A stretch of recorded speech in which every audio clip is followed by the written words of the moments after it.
Assalamualaikum warahmatullahi wabarakatuh. Alhamdulillah, Allahumma salli ala sayyidina wa habibina wa maulana Muhammad ibn Abdullah wa alihi wa ashabihi wa man tabi'ahu ila yaumil qiyamah. Para jamaah yang dimuliakan Allah, mudah-mudahan kita selalu dalam hidayah Allah, dalam petunjuk Allah, dan Allah matikan kita semua dalam husnul khatimah, dan Allah buka mata hati kita agar bisa menatap masa depan kita yang sebenarnya. Para jamaah yang berbahagia, pada hakikatnya setiap hari langkah kita semakin pendek. Setiap hari usia kita semakin ringkas. Dan sebenarnya memperingati ulang tahun bukan memperingati selamat panjang umur, tapi memperingati selamat berkurang umur. Dan semua kita wajib mati. Ketika tiba masanya, tak akan bergeser, tak akan diundur, tak akan dipercepat. Yang perlu selalu kita ingat, secara iman kita harus mengimani bahwa kematian bukan akhir dari segala-galanya. Kematian bukanlah bahagian daripada akhir untuk menyelesaikan sebuah masalah, semua masalah. Tapi kematian adalah merupakan gerbang. Kita mulai masuk untuk mempertanggungjawabkan semua yang kita lakukan di dunia ini. Dan kita juga harus yakin bahwa proses azab dan nikmat sudah dimulai di alam kubur. Di sana ada orang mendapatkan kenikmatan yang luar biasa, yang tiada tara, yang tiada batas. Dan ada juga manusia yang mulai mendapatkan azab walaupun belum ada proses hisab.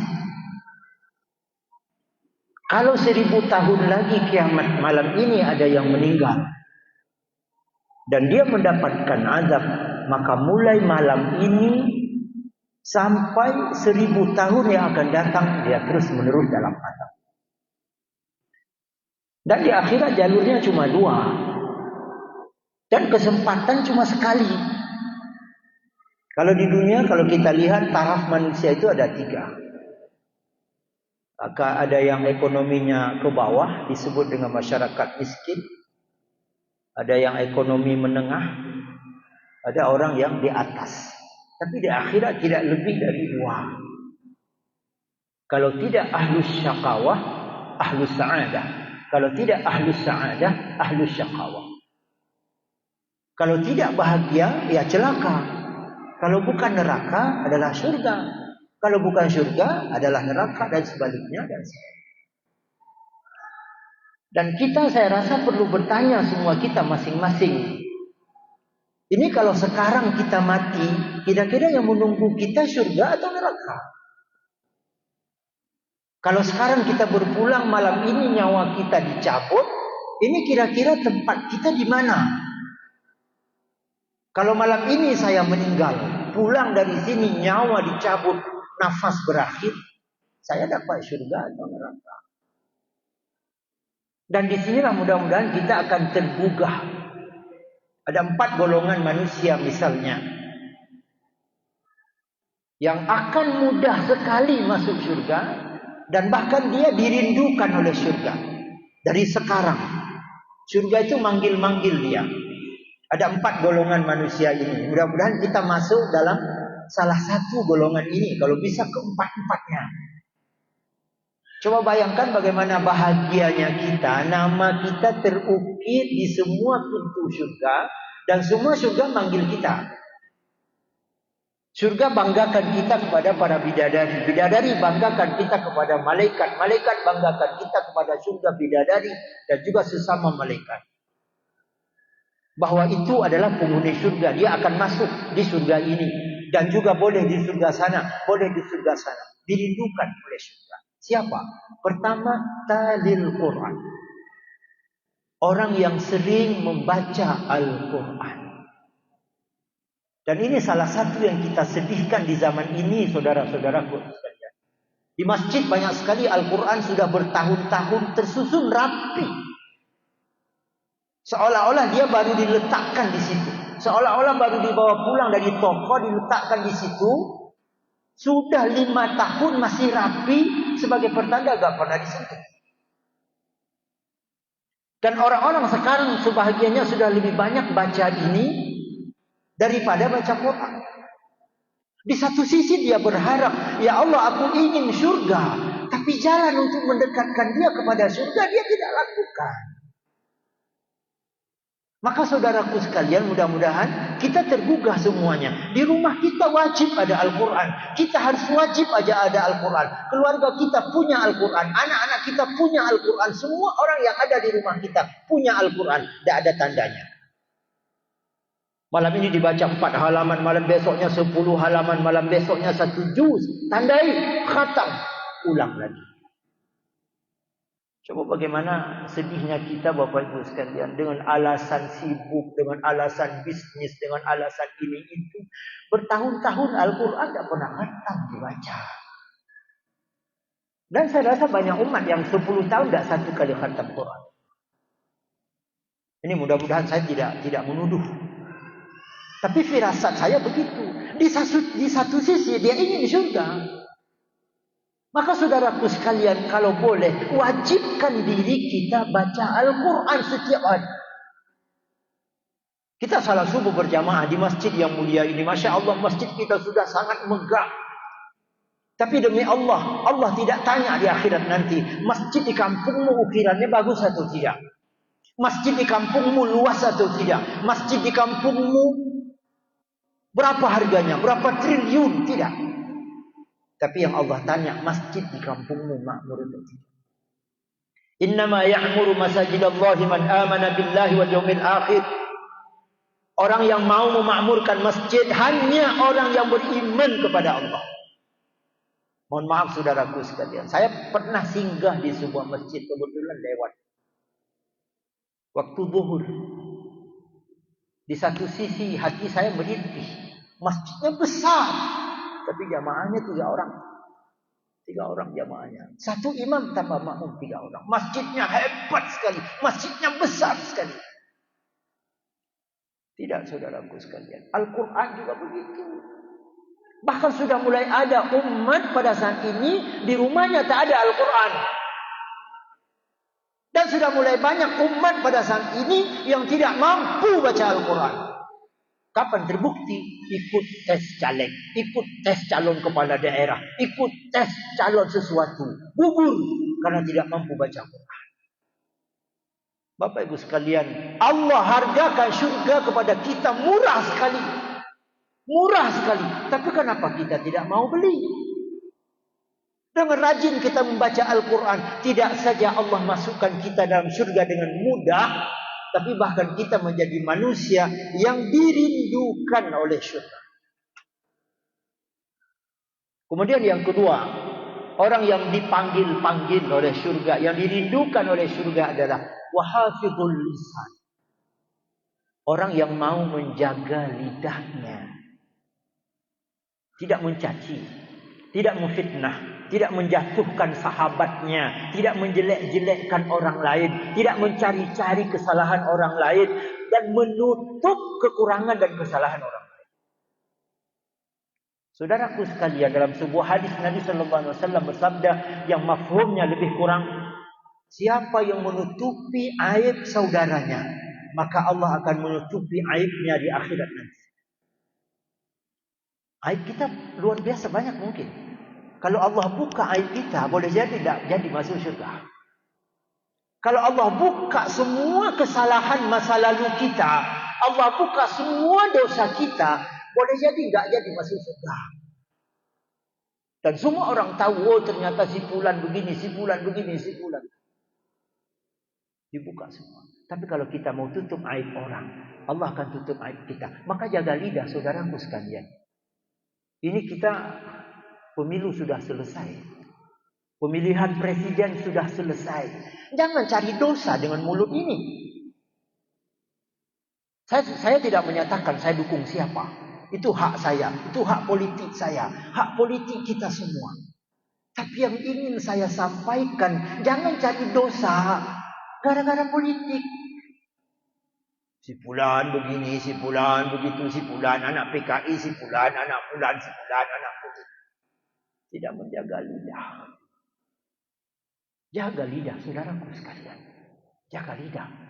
Bahkan nanti kalau ada di antara kita sebagai calon, orang-orang yang maju sebagai calon kepala daerah, calon bupati, calon wali kota, calon gubernur, jagalah lidah. Kita-kita yang nanti menjadi tim sukses dari mereka, jagalah lidah. Silakan angkat calon yang kita dukung. Oh, ayo kita pilih si fulan, beliau itu bagus. Programnya begini. Daerah kita akan hebat dengan kita dukung beliau. Lalu orang bertanya, kalau si fulan, wallahu a'lam, saya tidak tahu. Kenapa jawabannya begitu? Karena menjaga lidah. Tapi kalau dukunglah si fulan karena beliau bagus. Kalau si fulan, itu anak PKI. Itu tidak ada itu. Itu si fulan itu. Itu akan hancur daerah kita kalau dia begini. Itu si fulan. Itu berarti tidak menjaga lidah. Orang yang menjaga lidah dirindukan oleh surga. Tapi orang yang tidak menjaga lidah, sama dengan sebaliknya, dia dirindukan oleh neraka. Na'udzubillah. Maka saudaraku sekalian, saling mengingatkan. Nabi SAW bersabda, "Man kana yu'minu billahi wal yawmil akhir, falyaqul khairan aw liyasmut."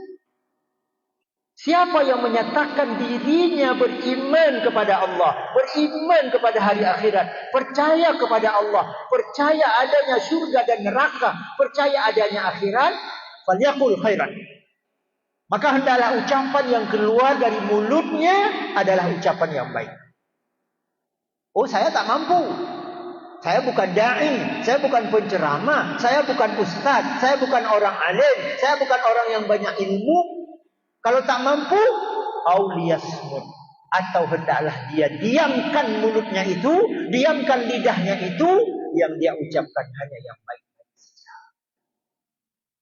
Maka para jamaah sekalian, para hamba Allah yang dimuliakan Allah, kalau sudah terlanjur selama ini, kita terlanjur menggunakan lidah ini untuk mencaci, gara-gara beda pilihan politik. Terlanjur menggunakan lidah ini gara-gara kemarin beda dukungan calon presiden. Terlanjur lidah ini mengucapkan dosa, mencaci maki gara-gara beda pilihan calon anggota dewan di setiap tingkat. Mari kita berhenti. Mari kita berhenti. Sebab kalau bahasa Aceh, malaikat haitipun tu baika uji. Malaikat itu tidak ada rasa prihatin bahwa si fulan sudah banyak sekali adabnya, aku akan hentikan. Si fulan sudah berat sekali adabnya, aku akan berhenti, akan lebih. Tak ada cerita itu. Karena malaikat la ya'sunallaha sa'ah. Malaikat itu tidak pernah bermaksiat kepada Allah, tidak pernah melawan Allah walau secuil. Dan tidak ada orang yang akan tolong kita pada jamaah sekalian. Siapa kita bisa harapkan di akhirat? Anak kita, atasan kita, bawahan kita, suami kita, istri kita, sahabat kita. Tidak. No. Yauma yafirrul mar'u min akhihi wa ummihi wa abihi wa sahibatihi wa banihi. Di hari akhir nanti semua orang akan menjauh dari orang lain. Anak akan jauhi ayahnya, suami akan jauhi istrinya, istri akan jauhi suaminya, kakek akan jauhi cucunya, cucu akan semua orang. Tak ada bantu. Maka sebelum vonis itu jatuh kepada kita, Coba bayangkan bagaimana menyesalnya kita rajin ke masjid, kening sudah hitam karena banyak salat, tubuh kurus kerempeng karena banyak puasa, tapi masuk neraka gara-gara lidah, masuk neraka gara-gara mencaci, masuk neraka gara-gara beda pilihan politik. Bagaimana menyesal kita? Tidak, saudaraku sekalian. Jangan sampai itu terjadi kepada kita. Maka jagalah lidah ini. Rasulullah sallallahu alaihi wasallam berwasiat kepada keluarga beliau, kepada kita semua, jagalah lidah. Salah satu cara menjaga lidah dengan memperbanyak ingat mati. Maka Nabi sabda di hadis yang lain, "Aktsiru dzikra hazimil ladzat." Perbanyaklah mengingat pemutus semua kelezatan, yaitu kematian. Jadi yang kedua, Bapak Ibu sekalian, kita ulangi bahwa orang-orang yang dirindukan oleh surga adalah orang yang dia jaga lidahnya. Kalau orang menurut kita salah, misalnya ada muadzin yang menurut kita keliru pengucapannya, jumpai beliau. Ada imam menurut kita keliru baca ayatnya, jumpai beliau.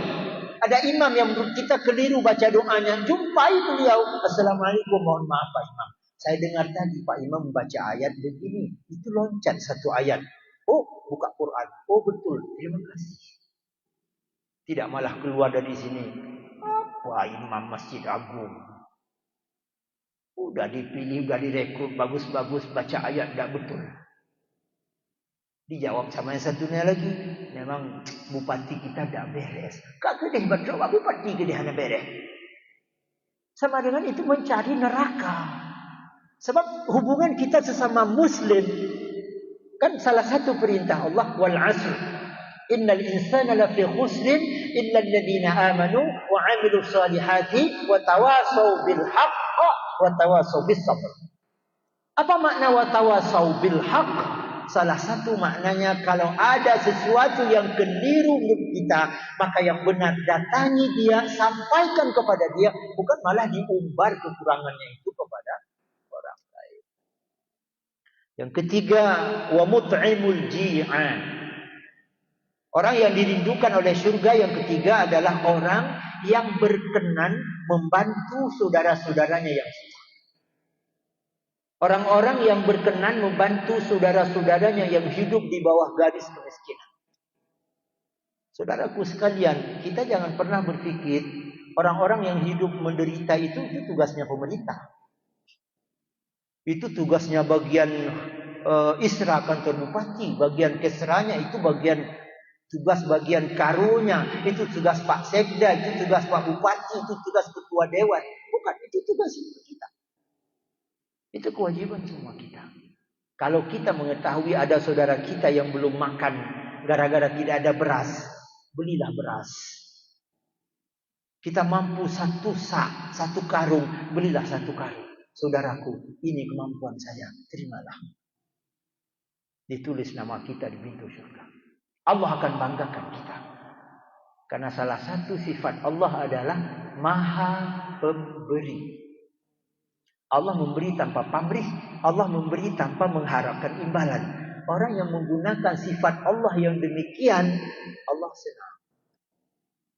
Tapi ada sifat Allah yang dilarang pakai pada kita. Sifat al-mutakabbir misalnya, maha menyombongkan diri. Allah berhak sombong, semua Allah miliki. Kita miliki apa? Kita punya apa? Tapi kalau kita menjadi orang yang pemurah, menjadi orang yang merasa prihatin ketika saudara kita menderita, kita datang, kita terpanggil tanpa embel-embel politik, tanpa ada foto-foto caleg dari partai Pulan nomor urut sekian, calon bupati Kabupaten Pulan nomor urut sekian, tanpa embel-embel itu. Tapi datang dengan ikhlas. Mungkin dia akan bertanya, Pak, ini saya punya beras satu karung. Oh, Bapak calon bupati ya? Oh, bukan. Bapak calon gubernur? Bukan. Calon anggota dewan? Bukan. Kenapa pula Bapak beri ke saya? Karena kemarin musimnya kadang ada orang beri-beri itu, karena dia maju sebagai itu. Oh bukan. Saya kebetulan Allah titip sedikit rizki. Siapa tahu nanti suatu saat saya akan lebih susah dari saudara. Siapa tahu nanti anak saya akan lebih susah dari saudara. Inilah masanya kita saling membantu. Orang itu menerimanya dengan ikhlas. Allah pun senang, malaikat pun bahagia kepada kita. Maka Bapak Ibu sekalian, nikmat itu jangan pernah dilihat sedikit. Makanya salah satu karakter hidup orang yang bagus punya sifat qanaah. Merasa puas dan merasa dalam hati bahwa Allah sudah banyak beri kepada dia. Sehingga dia tidak melihat ke atas. Kalau kita melihat ke atas tidak pernah puas, saudara-saudaraku sekalian. Yakinlah itu. Orang yang melihat ke atas tidak pernah puas. Dia punya rumah 2 kamar, dia melihat rumah orang yang 4 kamar. Aduh, rumah dia lebih bagus. Kapan saya punya uang bisa bangun rumah 4 kamar seperti dia? 5 tahun kemudian dapat dia uang, bisa bangun rumah 4 kamar. Datang ke Jakarta, datang ke Bandung, datang ke mana, lihat rumah seperti istana. Ada 8 kamar, 2 lantai, ada kolam renang. Aduh, kapan saya punya rumah? Tidak pernah puas. Kapan dia baru sadar? Mati baru selesai. Tapi pada saat itu ada satu lagi sifat buruk yang akan muncul dari orang selalu melihat ke atas, yaitu sifat bakhil, sifat kikir. Hari Jumat masuk masjid masih banyak ketika celengan dibuka ada lembaran 1.000 dan jarang yang 100.000, jarang sekali yang 50.000. Paling tinggi biasanya 20.000, rata-rata 5.000, yang paling banyak 2.000 dan 1.000. Coba bayangkan saudaraku sekalian, jajan anak kita 1 hari 10.000, seminggu 7 hari 70.000, masuk masjid hari Jumat 5.000. Berapa persen itu? Kenapa dia merasa kikir? Karena tembakannya jauh sekali. Kepingin mobil yang lebih bagus, kepingin rumah yang lebih bagus, padahal semua itu akan dia tinggalkan. Betapa sayang orang-orang yang sedang mengejar, belum tercapai, mati. Allahu Akbar. Apalagi kalau dia bangun itu dengan uang haram. Demi untuk mendapatkan rumah itu, dia tidak terdaftar di 1 kantor. Dia terdaftar sampai di 3 kantor. Entah bagaimana caranya dia terdaftar di 3 kantor swasta. Di kantor ini dia ada, di kantor ini dia ada, di kantor ini dia ada. Pagi lari ke sana, absen, setelah itu ke sini, setelah itu ke sana. Bagaimana mungkin satu tubuh bisa aktif di 3 kantor? Ada uang. Sisi. Yang dia kelola 1 miliar, realisasinya 400 juta. 600 juta masuk kantong. Bagi sana sedikit, bagi sini sedikit, tinggal 300. Lalu bangun rumah. Lalu mati. Keluarga tak tahu. Anak-anak tak tahu. Istri tak tahu bahwa itu uang hasil korupsi. Bahwa itu uang hasil haram. Bahwa itu uang yang tidak benar. Mereka tidak menerima imbas dosa. Tapi orang itu, setiap fasilitas yang ada di rumah itu digunakan, maka bertambahlah adab. Yang paling menyakitkan kalau bahasa saya, setelah bangun rumah besar-besar, lalu meninggal, istri yang ditinggalkan masih muda dan cantik. Iddahnya selesai, pemuda lain datang melamar. Pahdam kawin ibunya, rumah rayadan. Dia bangun dengan almarhum yang sudah meninggal, bangun dengan uang haram. Setiap mobil dipakai bertambah adab baginya. Tidak, saudaraku sekalian. Maka kita orang beriman, tembakannya bukan dunia. Dunia mau datang silakan nikmati. Kita punya mobil silakan asal itu halal. Punya rumah sebesar 2 kali masjid ini silakan. Asal bukan dari sumber yang haram.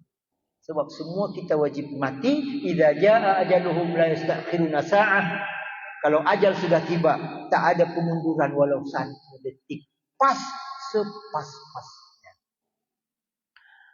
Maka para jamaah sekalian, sekali lagi, mudah-mudahan kita menjadi orang yang peka dan kita menjadi penderma sesuai dengan kemampuan kita. Kita menjadi orang yang meringankan beban orang lain sesuai kemampuan kita. Ini mau masuk tahun ajaran baru sekolah. Saya tidak ingat tanggal berapa. Mungkin dalam 1 bulan ini. Ada keluarga-keluarga tertentu yang anaknya masuk sekolah SD, tapi pakaiannya adalah pakaian kakak. Pakaian kakaknya 3 tahun yang lalu disimpan. Kadang-kadang sudah terjahit di sana sini. Yang kadang-kadang sudah kotor di sana sini. Tapi karena tak ada uang, itu disisihkan untuk anaknya yang kecil yang mau masuk sekolah tahun ini. Apa sih salahnya? Kita yang hari ini punya gaji 4 juta, 3 juta 1 bulan, beli pakaian 1 setel cuma 120.000. Datang, Bu, berapa nomor baju si adik? Berapa nomor celana si adik? Untuk apa? Insya Allah ada orang yang bantu. Oh, saya kalau pakai proposal tidak mau, saya terlalu ribet. Tidak usah pakai proposal. Siapa yang bantu? Orang itu tidak mau disebutkan namanya. Padahal memang dia yang bantu. Dapat nomor baju 32, nomor celana 34. Belilah dia. Datang. Doa yang tulus. Ya Allah mudahkanlah orang yang bantu saya ini. Sebab kadang-kadang bagi orang yang susah, sedikit bantuan kita berharga sekali Bapak Ibu. Saya ingat sekitar tahun 93, saya pernah beli emping di Pekan Aceh. Saat itu saya belajar di Dayahmurah. Saya tidak ingat berapa harga emping. Saat itu mungkin 400 satu bambu, 400 rupiah mungkin. Saya tidak ingat. Tapi yang ingin saya ceritakan, ketika saya bayar seharusnya ada uang kembalian. Seharusnya ada kembalian dari beliau. Seorang nenek sudah sangat tua. Beliau jualan di bawah jembatan naik ke lantai 2 Pasar Aceh di depan Masjid Raya.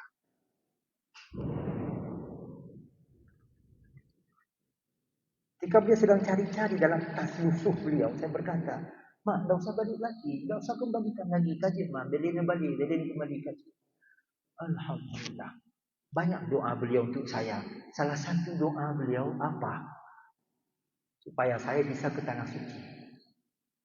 Doa beliau salah satunya, berlumpah tanah suci anaknya, ya Allah. Berikan langkah beliau, berikan langkah anak ini bisa ke tanah suci, ya Allah.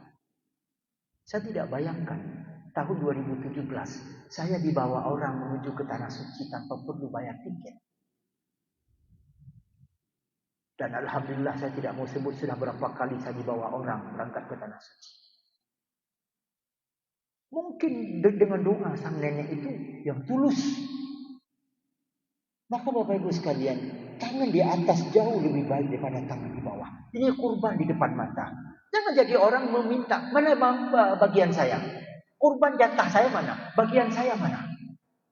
Tapi jadilah orang yang memberikan kurban.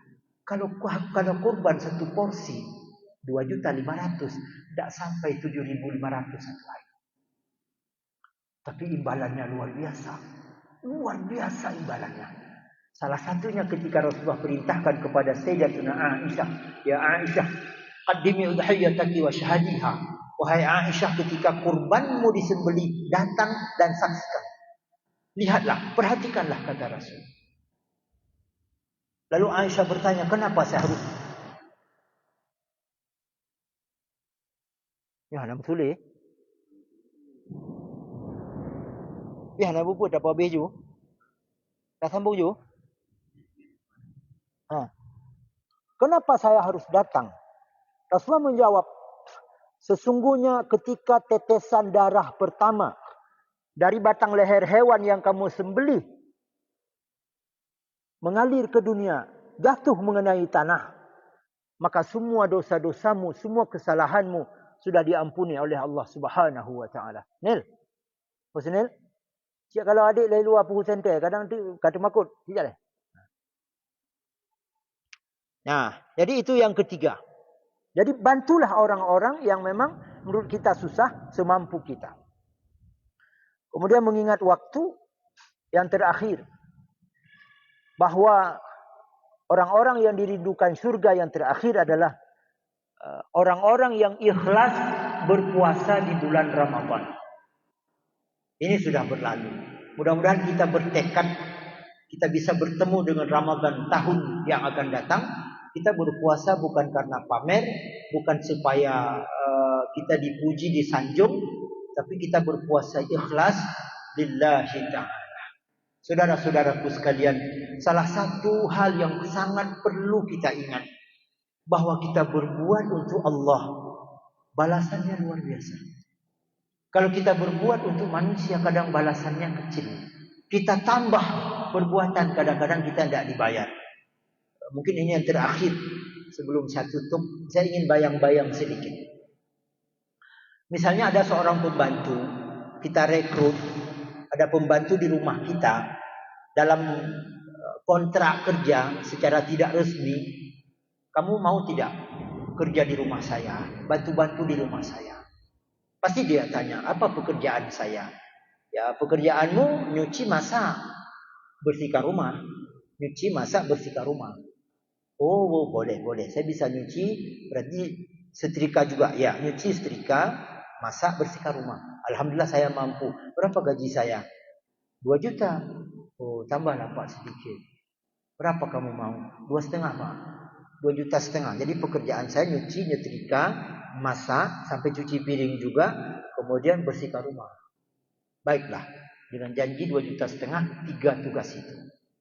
Sesekali kita kasih tugas tambahan, suruh jemput anak di sekolah. Sesekali kita kasih tugas tambahan, suruh siram bunga. Sesekali kita kasih tugas tambahan, suruh cucikan kereta kita. Maaf, kalau boleh tolong bapak-bapak jawab. Kira-kira dengan tambahan tadi kita tambah gaji tidak? Menambah gaji tidak untuk dia? Tidak kan? Tidak. Masa sesekali kita suruh jemput anak di sekolah, tambah gajinya? Tidak. Gajinya tetap 2,5 juta. Dalam kontrak, cuci, nyetrika, masak, cuci piring, bersihkan rumah. Tapi ini tambah kadang-kadang bersihkan taman. Kalau dia minta tambah gaji, Pak, mohon maaf Pak, dulu kan Bapak mengatakan gaji saya 2,5 juta.